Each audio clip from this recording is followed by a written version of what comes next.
오늘 상주 최저기온이 영하 11도였는데요. 겨울을 보내는 것이 내심 안타까웠는지 마지막 한파가 몰아치는 것 같습니다. 그런데도 우리는 한파를 뚫고 하나님을 예배하기 위해 이 자리에 모였지요. 마음과 뜻을 다하여 예배하는 우리 시몽의 아들 모두에게 하늘의 생명력으로 충만한 은혜가 있기를 주님의 이름으로 축복합니다. 우리는 이렇게 따스한 온기를 느끼지만 지구에서 가장 추운 남극을 지배하는 것은 죽음의 그림자일 것입니다.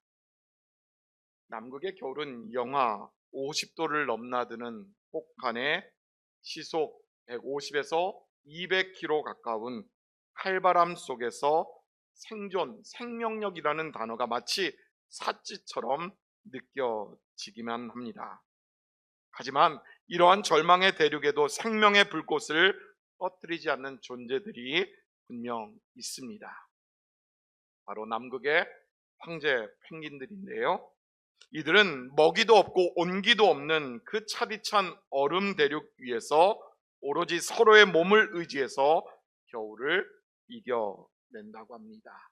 오늘 영상을 잠깐 먼저 보시고 설교를 이어가도록 하겠습니다.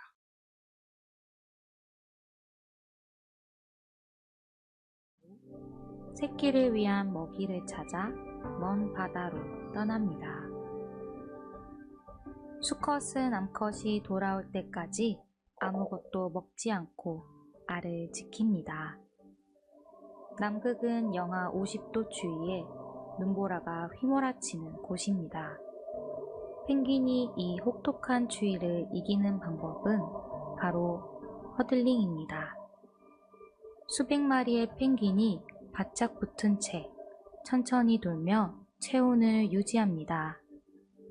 서로가 서로의 벽이 돼 무서운 겨울을 2달 동안 견딥니다.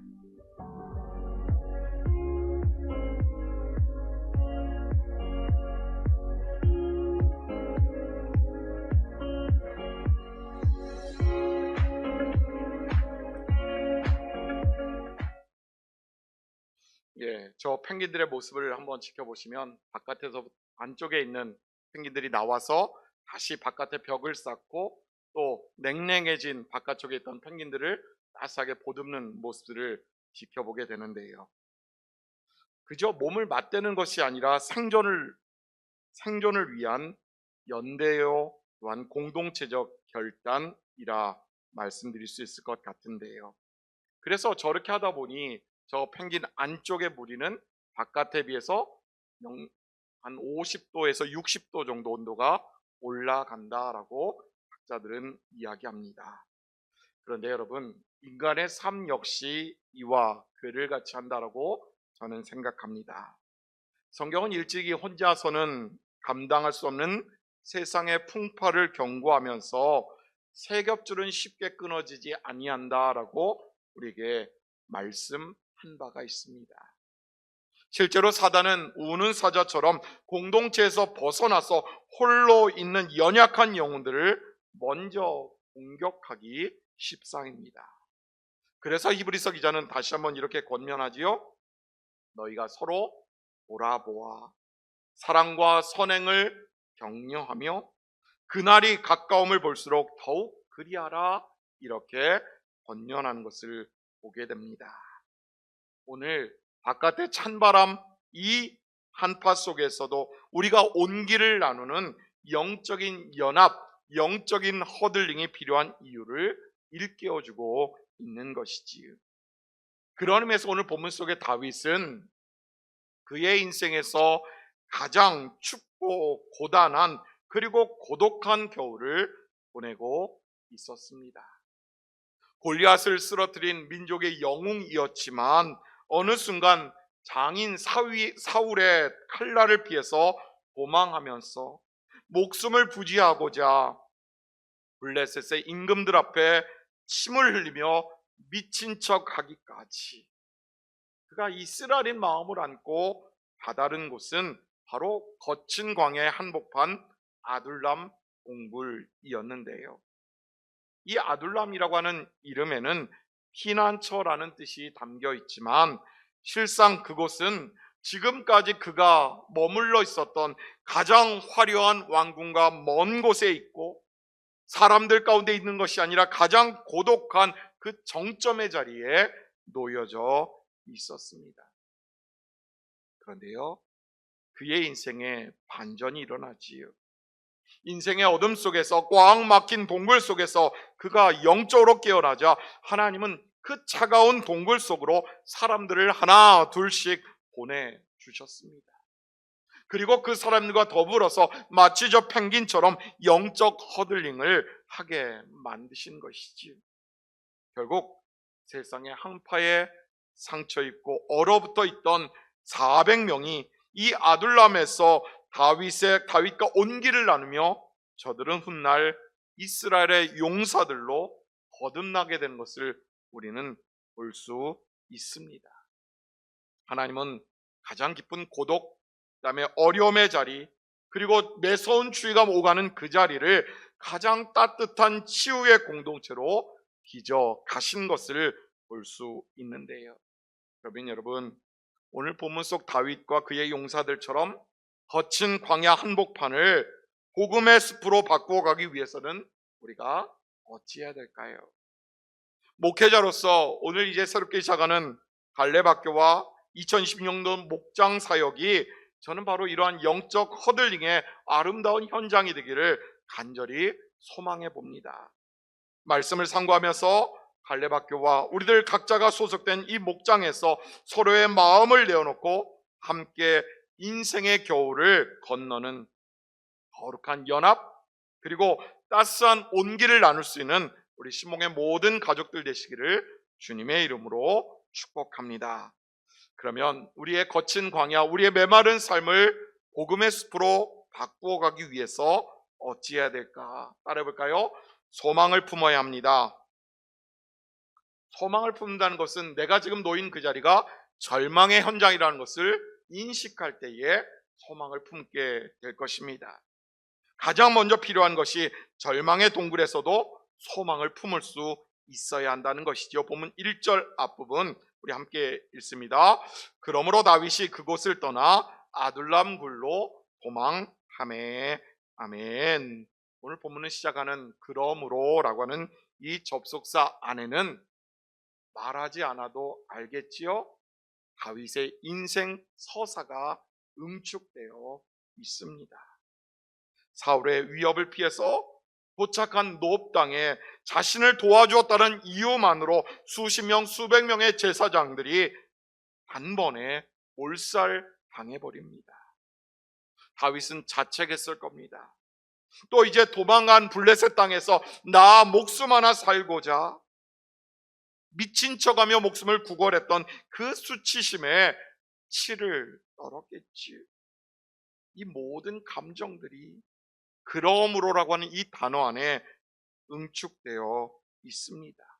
그러니 인간적으로 이 아둘람이라는 곳은 다윗의 인생 최저점, 가장 고독하고 가장 힘겼던 시절을 의미하는 대명사라 말할 수 있을 텐데요.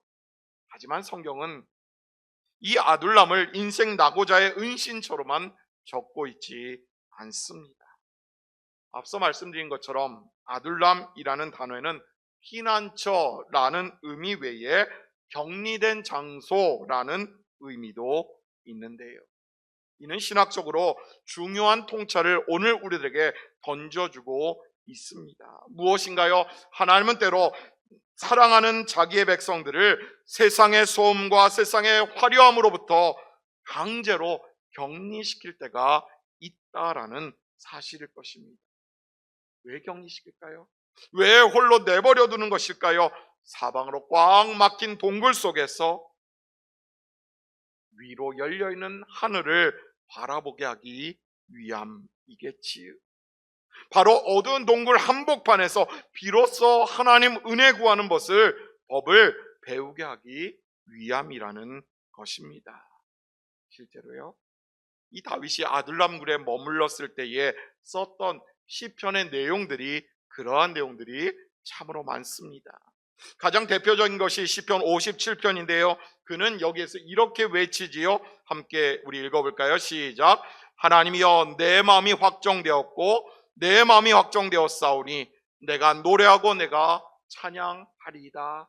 아멘. 만약 그가 절망 가운데 빠져 있었다면 내가 노래하고 내가 찬양하리라는 이 고백을 할 수 없었을 겁니다.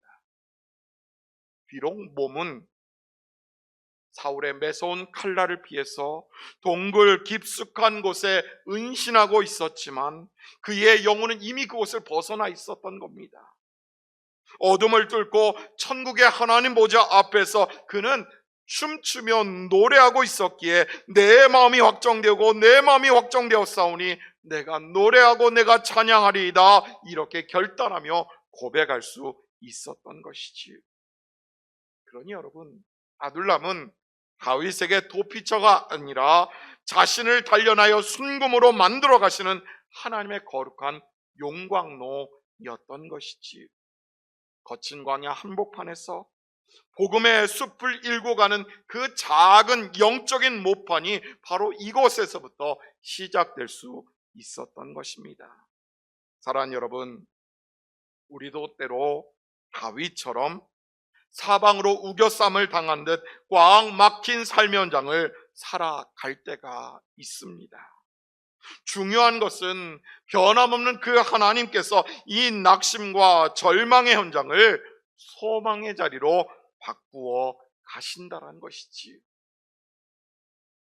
풀 한 폭이 자라지 않은 그 땅 가운데 새싹이 돋고 그곳에 줄기가 나며 가지가 져서 울창한 숲을 이루어가는 것처럼 바로 믿음의 동역자들과 허들링해 나갈 때에 우리네 삶은 바로 하나님의 영광이 임하는 그분의 지성소가 되고 우리의 거친 삶의 현장은 바로 복음의 숲으로 바꾸어 가시는 하나님의 위대한 역사의 현장이 된다라는 것을 기억하시는 여러분들 되기를 간절히 소망합니다.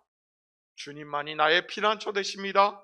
주님만이 나의 능력이 되십니다. 믿음으로 고백하면서 오늘도 내 삶의 거친 현장을, 어두운 동굴을 소망의 푸른 숲으로 일구어 가시는 여러분 모두가 되시기를 주님의 이름으로 축복합니다. 두 번째로요, 우리의 거친 광야를 복음의 숲으로 바꾸어가는 것, 따라해볼까요? 사랑으로 품어야 합니다. 거친 광야를 복음의 숲으로 바꾸어가기 위해서는 공동체 안에 머무는 영혼의 상처를 사랑으로 품어주고 덮어줄 수 있어야 하는데요. 본문 2절 말씀 우리 앞부분 함께 읽습니다. 환난당한 모든 자와 빚진 모든 자와 마음이 원통한 자가 다 그에게로 모였고, 아멘. 다윗이 절망과 낙심 가운데 아둘람 굴에 들어갔지만 그곳에서 각성하고 하나님을 바라보기 시작했을 때에 하나님은 그에게 사람들을 붙여 주셨습니다. 그런데 문제는 이때 찾아온 다윗에게 모여든 사람들이 하나같이 당대 사회의 주류에서 밀려난 비주류 인생들이었다라는 것이지. 성경은 이들을 세 부류로 구분하고 있는데 히브리어 원어를 살펴보면 저들이 겪었던 고통이 정말로 사연 없는 인생이 하나도 없는 그러한 인생들이었음을 깨달을 수가 있는데요. 먼저 환난당한 자를 한번 볼까요? 히브리어 성경에서는 짓누른다라고 하는 단어, 마초크라는 단어를 바로 이 환난당한 자들에 대해서 적고 있습니다. 어떤 의미냐? 무거운 돌판 아래 깔려서 숨조차 쉬기 어려운 압착된 상태를 의미합니다. 또 빚진 자는 어떨까요? 나샤라는 단어를 쓰는데요, 그저 경제적인 채무가 있는 것, 그것을 넘어서 고리대금 업자에게 삶 전부를 저당 잡힌 나머지 소망을 잃어버린 사회적 파산 상태를 가리키는 단어입니다. 마지막으로 마음이 원통한 자는 마른 네펫이라고 하는 단어를 쓰는데요, 영혼이 쓰라린 상태, 인생의 쓴 잔을 마신 자라는 의미를 담고 있습니다. 결국 이곳에 모인 400명의 사람들 하나하나가 눈물 없이는 들을 수 없는 사연을 가진 인생들이었다라는 것이지. 오늘 어쩌면 이 자리에 모여있는 우리들 또한 마찬가지일런지도 모릅니다. 그런데요, 여기에서 성경이 마무리된다면 그것은 복음이 아니겠지요. 여기에 복음이 담겨 있습니다. 그것이 무엇이냐? 다윗 역시 저들보다 나을 것 전혀 없는, 아니 어쩌면 더 깊은 상처로 힘겨워하는 인생이었다라는 사실이겠지요. 그런데도 하나님은 저들에게 400명 그 인생을 다윗에게 맡기셨습니다. 왜 그렇습니까? 상처 입은 치유자의 원리 때문에 그러합니다. 영혼의 쓴맛을 경험한 사람만이 비로소 다른 사람의 아픔을 볼 수 있고 그 아픔을 보듬으며 그 아픔까지도 끼어나 안아줄 수 있기 때문에 그러하다는 것이지. 실제로 다윗은 저들의 앓는 소리를 외면하지 않았습니다. 그리고 내 삶의 전부라고 할 수 있는 마지막 도피처 이 아둘람굴을 저들과 함께 나누어 쓰기 시작하지. 영적인 허들링이 이곳에서 시작된 것입니다. 그랬더니 어떻게 변합니까? 어두웠던 동굴이 상한 영혼을 치료하는 병원으로 바뀌었습니다. 응급실의 환자처럼 의사의 도움을 받고 저들이 회복되는 놀라운 역사를 경험할 수 있었다라는 것이지요. 사랑하는 여러분, 우리 교회 갈렙학교와 목장이 존재하는 이유가 여기에 있지 않을까요? 아니, 우리 교회가 존재하는 이유가 여기에 있지 않겠습니까? 성도들 모두가 일상을 나누면서도 서로의 아픔을 복음의 보자기로 덮어나가는 은혜, 그리고 그곳에 회복의 역사, 치유의 놀라운 은혜들이 넘쳐나는 것. 이에 바울은 모든 공동체를 향하여 이렇게 선포하는데요, 너희가 짐을 서로 지라 그리하여 그리스도의 법을 성취하라 권면하는 것을 보게 됩니다. 그리할 때에 거친 광야도 같았던 우리네 삶의 연장이 어느덧 생명이 숨쉬고 생명이 머무는 울창한 복음의 숲으로 바뀌고 있다는 것을 우리는 기억해야 합니다. 사랑하는 성도 여러분, 우리의 갈렙학교가, 우리의 목장 사역이 이러한 은혜 가운데 이루어지게 되기를 간절히 소망합니다. 누군가의 상처를 사랑으로 품고 치유하는 이 아둘람의 놀라운 역사, 이 놀라운 은혜를 누리시는, 또한 누군가를 치유하고 누군가를 회복시키는 여러분들의 귀한 손길 되기를 주님의 이름으로 축복합니다. 그리고 마지막 세 번째로요, 거친 광야를 복음의 숲으로 바꾸기 위해서 따라해볼까요? 사명으로 품어야 합니다. 예, 사명으로 품어나가는 것. 우리의 결핍된 인생을 이제는 하나님의 사명으로 품어낼 수 있어야 한다는 것이지요. 본문 2절 뒷부분 말씀 우리 함께 읽겠습니다. 다윗은 그들의 우두머리가 되었는데 그와 함께한 자가 400명 가량 이었더라. 아멘. 여기서 우두머리라고 하는 것은 단순히 군림하는 지배자를 의미하지 않습니다. 도리어 공동체의 질서를 세우고 나아갈 방향을 제시하면서 구성원들이 끝까지 책임지는 그러한 영적 지도자를 의미하는데요. 결국 다윗은 화려한 왕궁과 왕관이 아니라 상처를 안고 신음하는 이들의 눈물 닦아주는 그 길을 선택했던 것이지. 마치 예수님처럼요.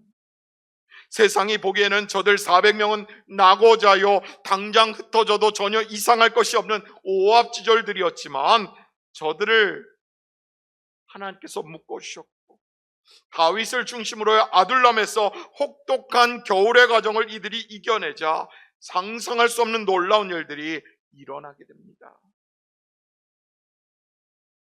인생의 가장 아픈 시기, 가장 아픈 가시였던 환난과 이 결핍을, 연약함을 복음의 안에서 사명으로 승화시켰더니 저들 모두가 이스라엘 왕국을 건국하는 그 가장 강력한 기둥들로 거듭날 수 있었다라는 것이지. 그래서일까요? 성경은 훗날 이들을 가리켜서 다윗의 용사들이라, 기보림이라, 용사들이란 의미의 단어로 표현하고 있는 것을 보게 됩니다. 사무엘하 24장과 역대상 10장에서 다윗의 용사들을 적으며 저들이 400명가량 되었다라고 변함없이 이 인원까지도 적고 있는 것을 볼 수 있는데요. 오늘 우리의 삶도 마찬가지입니다. 우리가 짊어지고 있는 여러 가지 연약함과 아픔들까지 이것들이 우리를 무너뜨리는 저주가 아니라 도리어 서로를 더 깊게 이해하고 결국 하나님의 일에 쓰임받게 만드는 거룩한 사명의 재료가 된다는 것을 우리는 기억해야 할 것입니다. 나 혼자 떠안으면 그것은 그저 뻔한 상처일 뿐이지만 다윗과 같은 영적 지도자 예수 그리스도 안에서 우리들 하나하나가 영적으로 허들링하면서 함께 어우러져 갈 때에 우리들은 결국 세상을 치유하는 교회의 위기 시대지만 그 위기를 벗어나고 또한 다음 세대를 열어가는 그러한 인생들로, 그러한 공동체로 변할 수 있기에 그러한 것이겠지요. 어느 물지객꾼에게 금이 간 물동이가 하나 있었다고 합니다. 금이 간 부분이 있었기 때문에 이 물지객꾼이 매일 물을 나르지만 이 물동이에서 물이 흘러가는 것을 막을 수가 없었습니다. 자신의 이 연약함 때문에 미안해하는 물동이에게 지객꾼은 다정하게 말하는데요. 내가 지나온 길에 꽃들을 한번 살펴보렴. 온전한 물동이가 지나간 길은 메말랐지만 내가 지나온 길은 내 틈에서 새어나온 물 덕분에 아름다운 꽃길이 되었다. 여러분, 우리들의 깨어진 인생의 틈 사이로도 하나님의 은혜의 물줄기가 흘러나갈 수 있지 않겠습니까?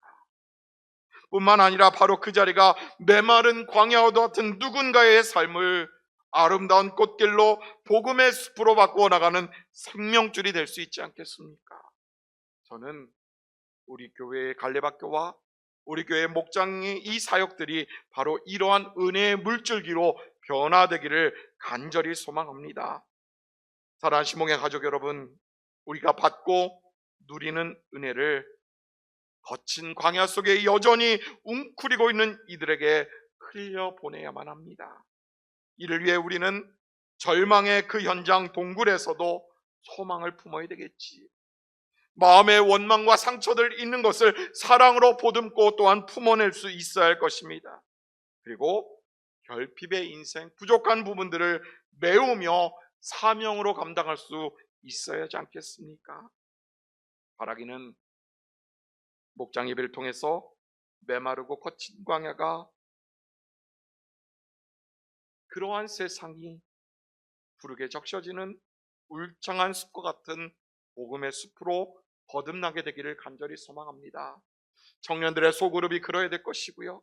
교회 학교의 각 부서와 각 반들이 그러야 될 것이고요. 또한 어른들의 모습이 또한 아이들에게 영적인 은혜로 흘러나갈 수 있도록 우리 또한 노력하고 애써야 되지 않겠습니까? 바라기는 이러한 은혜가 우리 교회 가운데 가득 차서 정말로 교회 위기 가운데 있지만 그럼에도 불구하고 이 위기를 기회로 바꾸어 나갈 수 있는 우리 신목의 모든 가족들 되시기를 주님의 이름으로 축복합니다.